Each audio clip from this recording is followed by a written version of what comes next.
आप तो सर पीछे रहेंगे रिपोर्ट। سعادة السفير أشكرك على إتاحة هذه الفرصة.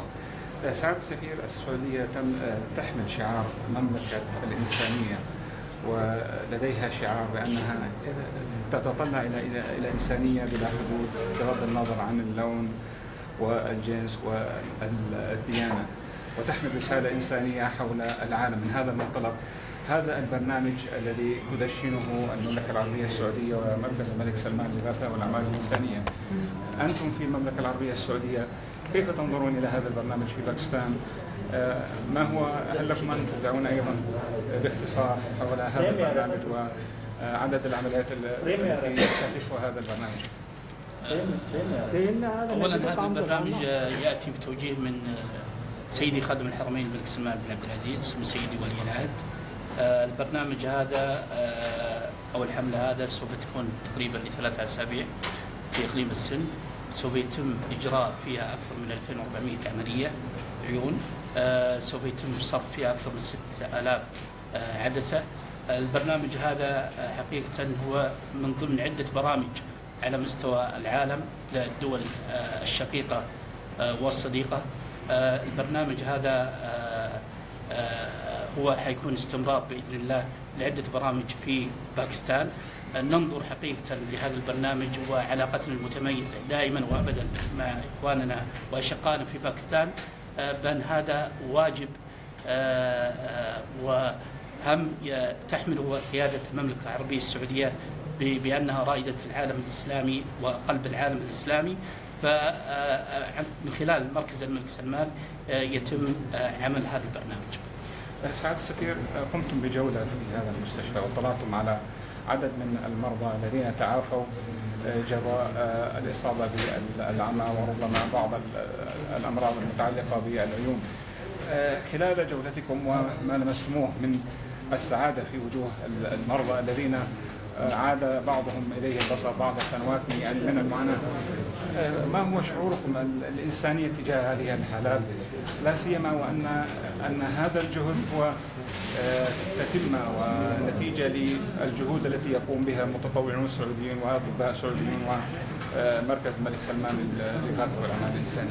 ما في شك، أنت لما تعيد البصر لأحد سبحان الله كم من الفرحة التي يعني تشعر فيها، وأن يكون هذه السعادة تراها على وجوه من كان لا يرى. بالإضافة إن الحمد لله أن هناك من السعوديين المشاركين بالأطباء المشاركين مع إخوانهم الباكستانيين في تنفيذ هذه العمليات. فهذا يسعدني حقيقة بالفخر، ويسعد كل سعودي أن يرى أشقائه في نعمة البصر.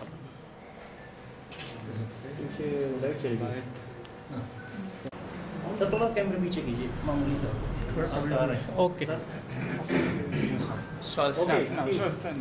ما في شك أن ترى على وجه المريض السعادة ورجوع بصري بعد فترة من الزمن. حقيقة هذه حقيقة تغمرك أنت يعني لما ترى المشهد هذا بالسعادة.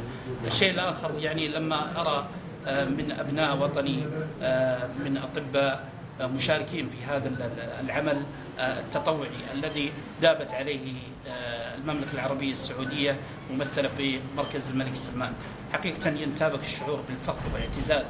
ولما يكون في دولة شقيقة كباكستان فهذا يعطيك اعتزاز وافتخار أكثر. شكرا. جزاك الله خير. شكرا لك.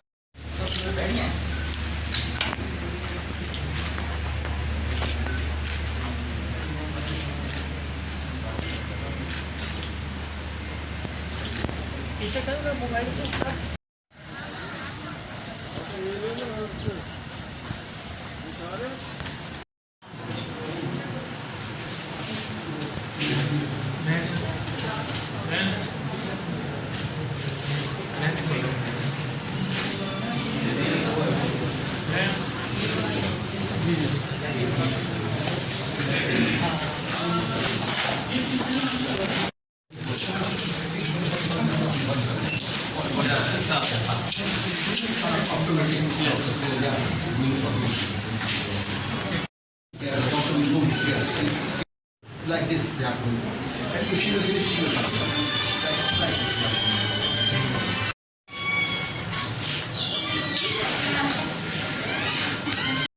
Chicago Study is doing and necessarily talk with the people there but they can meet, we have other place, can meet in another place. But they are not. Actually, for us, they newly started with ladies. The government of the Kingdom of Saudi Arabia is always to support brotherly country, especially Islamic Republic of Pakistan. And we are stand by each other during thick and thin. This kind of effort will not be stopped, inshallah, and will be continued to put the smile on the face of the brother in Pakistan. I will say thank you for Al-Basr International Foundation, and I will say also thank you for Al-Ibrahim Eyes Hospital. Thank you again. Assalamu alaikum.